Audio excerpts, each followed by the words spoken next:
Hello students, today we will start our chapter number 12 from History India after Independence. Introduction. As you have read in the previous chapter, India became independent on 15th August 1947. अपने last chapter में students आपने ये पढ़ा था, मैंने आपको बताया था कि इंडिया की जो इंडिपेंडेंस हुई थी, जो आज़ादी हुई थी, वो 15th अगस्त 1947 को हुई थी. However, the joy of the freedom was marred by the partition of the nation into the two, India and Pakistan. लेकिन ये जो आज़ाद होने की खुशी थी, इसके लिए हमें एक बहुत ही बड़ी हमारा एक डैमेज हुआ था, एक लॉस हुआ था. वो था कि हमारे देश का दो नेशंस में पार्टिसिपेशन हो गया था. एक बना इंडिया, दूसरा बना Pakistan. After obtaining the independence, India faced a number of problems following the breakout of the communal violence. There was a mass migration of people, Hindus and Sikh migrated to India while Muslim moved to the Pakistan. इस breakout में ये हुआ था कि breakout का मतलब हुआ कि बहुत सारे कम्युनल वायलेंस हुए थे, दंगे हुए थे और बहुत सारी भारी मात्रा में लोग जो थे हिंदू या सिख वो इंडिया में आ गए थे माइग्रेट करते हुए. माइग्रेट करने का मतलब होता है एक जगह से दूसरी जगह जाना. और जो मुस्लिम्स थे वो पाकिस्तान चले गए. Huge number of people were killed. बहुत सारे लोग इसमें मारे गए थे. जो दंगे हुए थे, जो कम्युनल वायलेंस हुआ था, जो हिंसा हुई थी, उसमें बहुत सारे लोग मारे गए थे. Now the challenge face by the new government. अब हमारी नई गवर्नमेंट है क्योंकि इंडिया आज़ाद हो चुका है, एक नई सरकार बनी. अब इस नई सरकार के सामने कौन कौन सी प्रॉब्लम्स थी. सबसे पहले ही चैलेंज जो था, जो चुनौती थी गवर्नमेंट के सामने थी, वो था rehabilitation of the refugee. Rehabilitation का मतलब होता है पुनर्निवास कराना, मतलब उन रेफ्यूजियों की, उन शरणार्थी की, क्योंकि लाखों लोग अपने घर से बेघर हो गए थे, तो इतने सारे लोगों को घर दिलाना, उनको छत देना. अलग अलग जगह पर रिलीफ और रिफ्यूजी कैंप्स लगाए गए. People had to be settle. लोगों को सेटल करना था उनके घरों में, उनको जॉब्स दिलानी थी. तो गवर्नमेंट की रिस्पॉन्सिबिलिटी थी कि वो लोगों को एम्प्लॉयमेंट, रोज़गार दिलाएगी, एजुकेशन, पढ़ाई करवाएगी, उनका हाउस सेटलमेंट, उनके घर बनवाएगी और उनको नए बिजनेस स्टार्ट करने के लिए लोन प्रोवाइड कराएगी. दूसरा चैलेंज जो गवर्नमेंट के सामने था वो था इंटीग्रेटिंग द प्रिंसली स्टेट्स. ये दूसरा चैलेंज था क्योंकि जिस समय इंडिया आज़ाद हुआ था स्टूडेंट्स, उस समय इंडिया में बहुत सारे ऐसे राज्य थे जो कि प्रिंसली स्टेट थे, मतलब उस पर किसी ना किसी प्रिंस का राज्य था, रूल था. 500 से ज़्यादा ऐसे स्टेट्स थे, छोटे छोटे ऐसे स्टेट थे जिसपे किसी ना किसी राजा, आप कह सकते हैं प्रिंस का या रूल चल रहा था. और उनको ऐसा परसुएट किया गया, परसुएट मतलब उनसे आग्रह किया गया, उनसे रिक्वेस्ट की गई कि वो इंडिया के साथ ज्वाइन हो ले. तो हमारे देश को एक ऐसे पॉलिटिकल सिस्टम की ज़रूरत थी जो कि लोगों के लिए बेस्ट हो. The policies of the colonial government had cause an economic drain. Colonial government का मतलब होता है स्टूडेंट, मैंने आपको बताया था ब्रिटिशर्स की यहाँ बात की जा रही, तो ब्रिटिशर्स ने जो भी पॉलिसी बनाई थी उसकी वजह से हमारी बहुत सारी जो इकोनॉमिक ड्रेन हो गया था, मतलब हमारा जितना भी पैसा था वो ब्रिटिशर्स भारत से निकाल के अपने देशों में लेके गए. Government had to provide an infrastructure to ensure the development and growth of the nation. हमारी सरकार को सामने एक ये भी चैलेंज था कि उसको एक ऐसा इंफ्रास्ट्रक्चर देना है भारत को जिससे कि भारत का डेवलपमेंट हो सके, नेशन का ग्रोथ हो सके. इंफ्रास्ट्रक्चर भी मैंने स्टूडेंट्स आपको अपने लास्ट चैप्टर सिविक्स चैप्टर में बताया है कि इंफ्रास्ट्रक्चर का मतलब होता है हम यहाँ पे रोड, ब्रिज, रेलवे या जो भी हमारे देश के विकास के लिए, डेवलपमेंट के लिए ज़रूरी होती है, उसमें हम इंफ्रास्ट्रक्चर को गिनते हैं, उन चीज़ों को गिनते हैं. 1947 में इंडिया की पॉपुलेशन बहुत ज़्यादा थी. लगभग इंडिया की जो पॉपुलेशन थी वो 345 मिलियन के करीब थी. हमारा देश जो था अलग अलग कास्ट, जातियों, अलग अलग क्लास, अलग अलग धर्म में बटा हुआ था. There were other conflicts. और भी कई सारी लड़ाइयाँ थी, जैसे low caste, high caste. Majority of population Hindu population थी. और the government needed to ensure that the diversity of the country did not disrupt the unity of the nation. तो ये दूसरा, ये थर्ड चैलेंज था गवर्नमेंट के सामने कि गवर्नमेंट को ये इंश्योर करना था, इस चीज़ का आश्वासन दिलाना था लोगों को कि देश के अंदर इतनी डाइवर्सिटी थी, इतनी विभिन्नता थी, उसके बावजूद भी देश में किसी भी तरीके से देश की एकता एकता के ऊपर असर ना पड़ सके, इंडिया में यूनिटी बनी रहे. ये गवर्नमेंट का चैलेंज था, ये बनाए रखना कि देश में यूनिटी बनी रहे. The nation had to take step to protect and promote the agriculture, increase the productivity.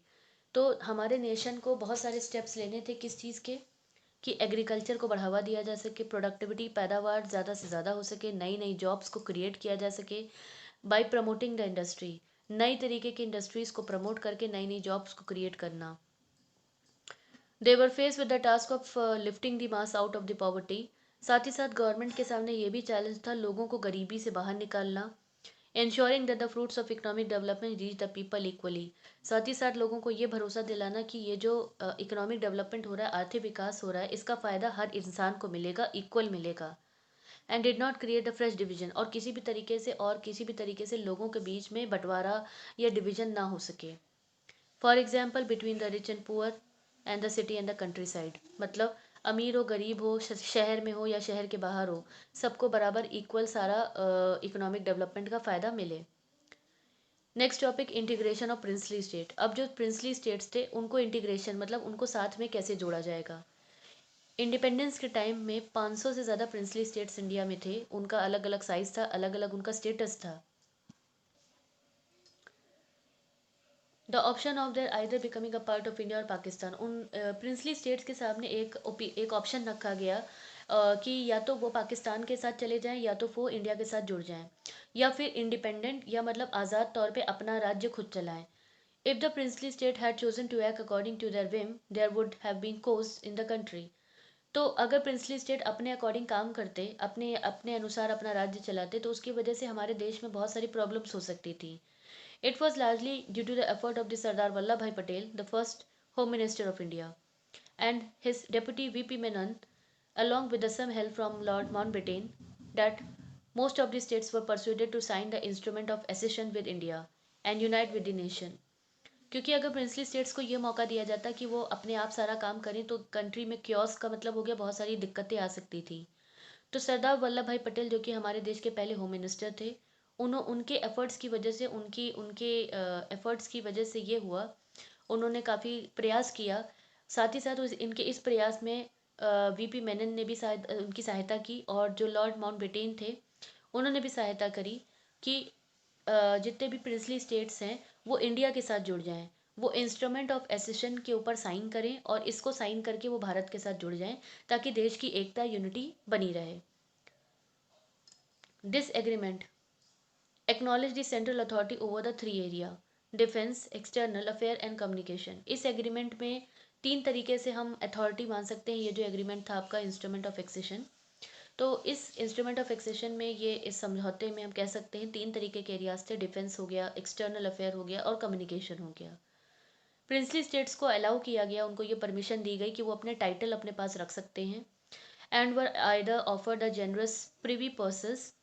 Privy now privy purses का मतलब होता है the money given by the government to the ruler for private and official expenses.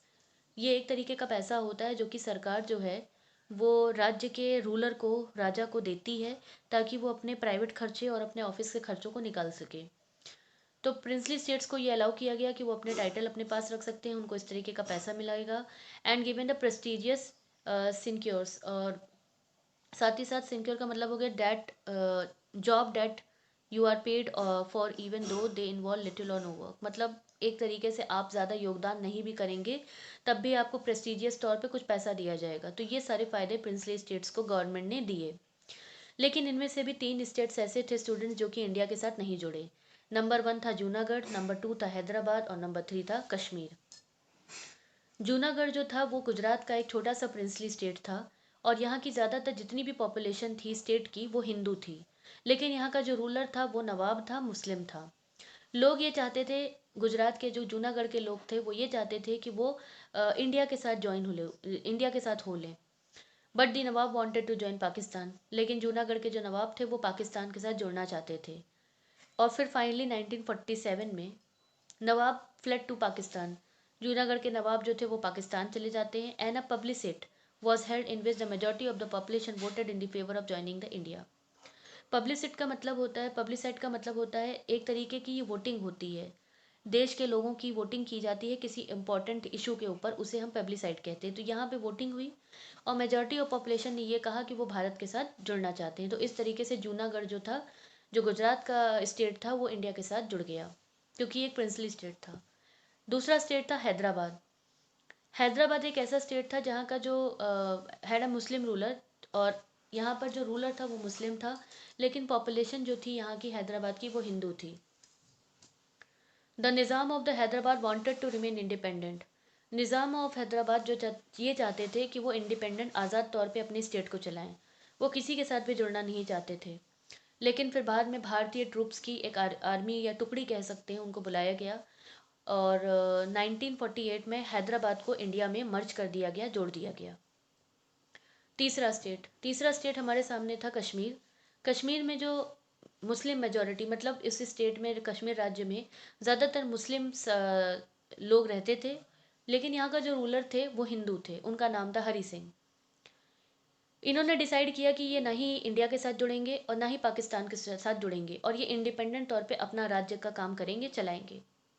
अक्टूबर 1947 की बात है students. Tribesman from Pakistan cross the border.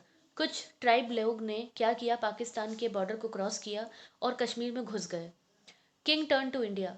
उस समय राजा ने इंडिया से मदद मांगी, क्योंकि उनके ऊपर कुछ लोगों ने हमला बोल दिया था और उनकी मदद उस समय इंडिया ने करी, एंड एसीडेड टू इंडिया, और इस तरीके से वो इंडिया में जुड़ गए। Next topic, the freeing of the French and the Portuguese territory. Student, India जब आज़ाद हुआ था तो हमारे देश में ब्रिटिशर्स के अलावा फ्रेंच जो थे, फ्रेंच आपके जो रूलर्स थे वो भी थे, और पोर्टुगीज रूलर भी थे।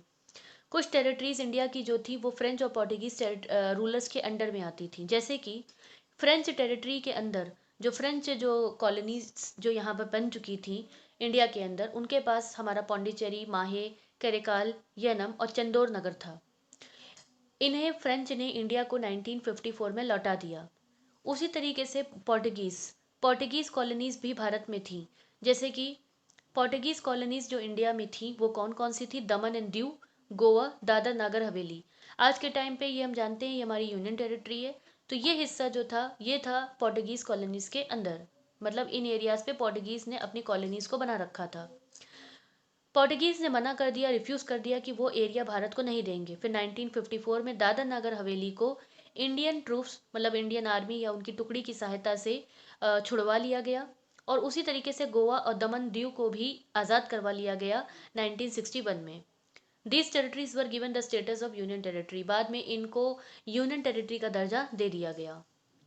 Reorganisation of state. Next topic, British India had been divided into the provinces. हमारा ब्रिटिश इंडिया जो था वो बहुत सारे प्रोविंसेस एरियाज में बटा हुआ था।